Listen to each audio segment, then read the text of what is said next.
For weeks, a man dealt with strange bites that showed up every morning, making his skin red and itchy.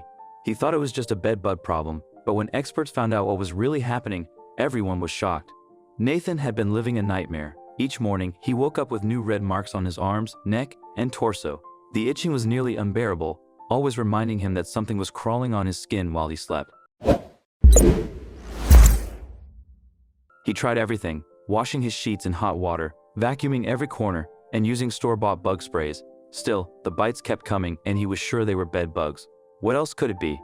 After another sleepless night, Nathan stood by his bed, staring at the mattress like it was his enemy. He pulled back the sheets and looked for any signs of movement. There was nothing. No tiny bugs running away, no blood spots or shed skins. He leaned in closer, squinting at the seams, but still saw nothing. It was driving him crazy. He knew something was biting him, but he couldn't see it, and the itching never stopped. At work, he sat at his desk, distracted and rubbing his neck until his coworkers asked if he was okay. He started searching online, hoping to prove his suspicions. Every search pointed back to bedbugs.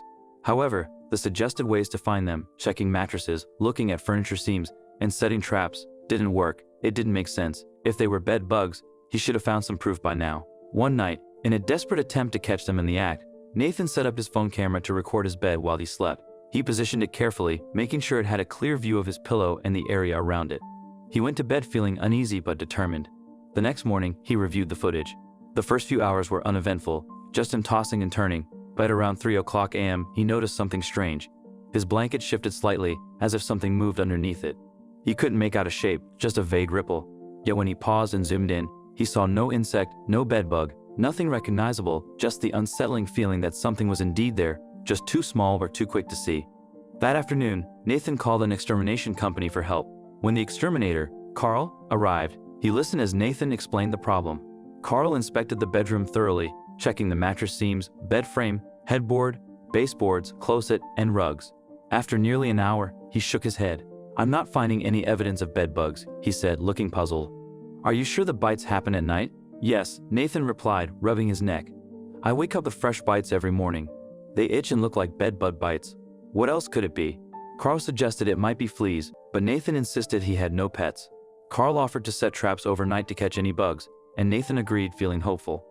That night, Nathan tried to sleep, but the itching returned, forcing him to scratch until his skin felt raw. The next day, Carl checked the traps and found nothing. He suggested Nathan see a dermatologist, as it might be a skin condition. Reluctantly, Nathan made the appointment. Dr. Bailey examined the bites, took a biopsy, and prescribed a cream for the itching. She promised to call with results. Nathan considered that it might be all in his head, but the distinct marks and their nightly appearance were undeniable. When Dr. Bailey called back, she confirmed the biopsy showed an inflammatory reaction consistent with insect bites but no dermatological disease. "Something is biting you," she said, suggesting he see an entomologist who specializes in identifying insects. Nathan agreed, intrigued by the possibility of a less common pest. Nathan agreed, though the idea that his problem was so unusual it required a specialized expert made him uneasy. Within a week, he found himself meeting Dr. Zhang, an entomologist known for consulting on rare cases. Dr. Zhang greeted him with a steady, reassuring tone. "I understand you've been through quite an ordeal," he said, scanning the notes Dr. Bailey had sent over. "You're sure these occur only in your home at night?" Nathan nodded. "I never get new bites when I stay overnight at my parents' house or even when I crash at a friend's place. It's only in my bedroom." Dr. Zhang tilted his head, intrigued. "That suggests the source is localized. If it's not bed bugs, it could be something else entirely. Let's do a thorough examination of your sleeping environment." He pulled out a small kit that included magnifying lenses, test tubes, and slides. Back at Nathan's apartment, Dr. Zhang moved slowly and methodically, using a headlamp and magnifier to inspect the mattress, bedding, and frame.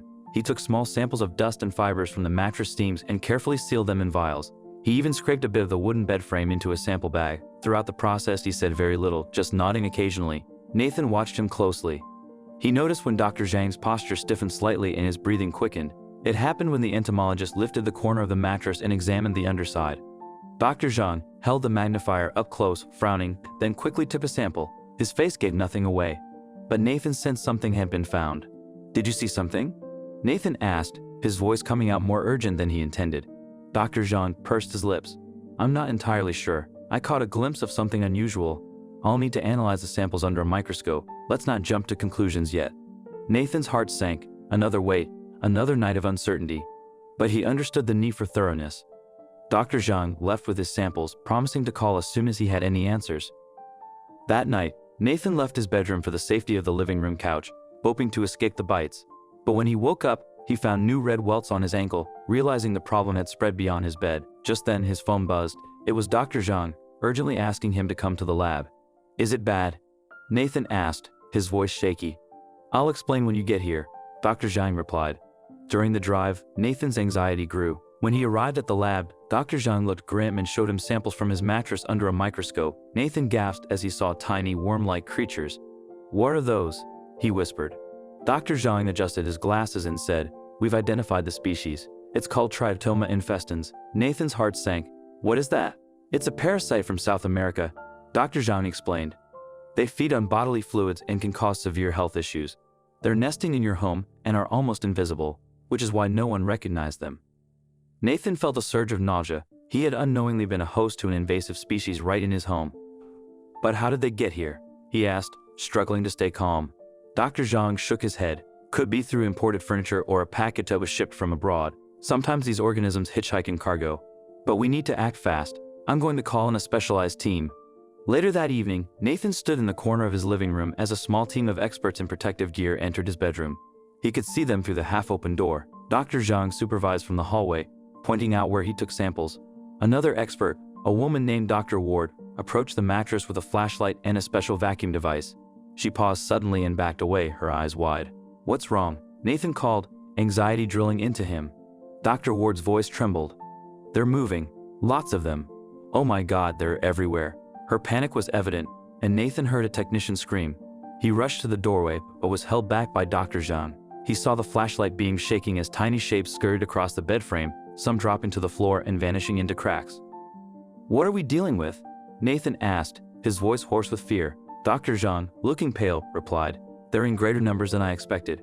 We need to seal off this room and possibly the entire apartment. This isn't a simple extermination. We need immediate containment." In the chaos, Dr. Ward captured a few specimens in a sealed container, her hands shaking. Nathan could see the tiny pale creatures wriggling inside, making his skin crawl. Soon, more experts arrived in protective suits, setting up a negative pressure environment.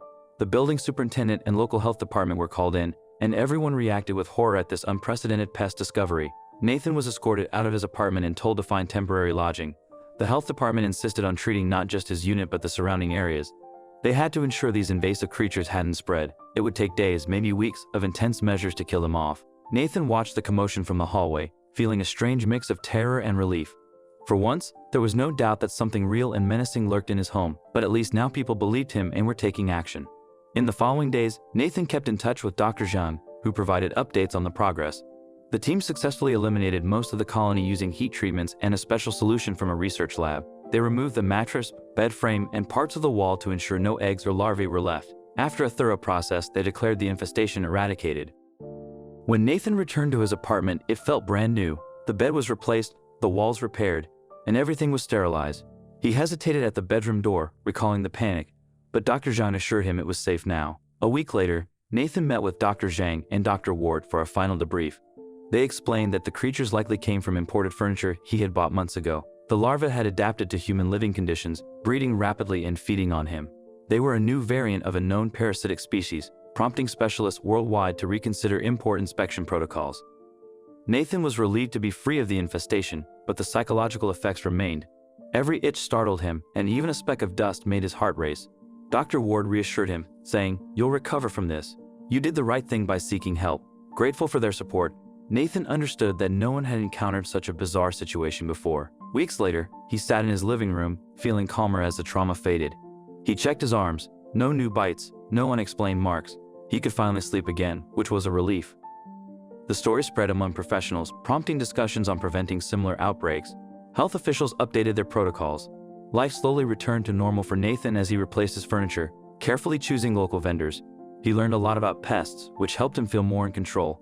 Ultimately, the mystery that began with a guest led to an unexpected revelation. It reminded him that strange surprises can lurk anywhere. Having survived, Nathan hoped his experience would help others realize that not every itch or bite is familiar. What would you do if something unknown invaded your home? How would you cope with the fear and uncertainty? Share your thoughts in the comments below. If you enjoyed this video, please give it a thumbs up, share it with your loved ones, and subscribe to our channel. Don't forget to hit the bell icon for updates. Thank you.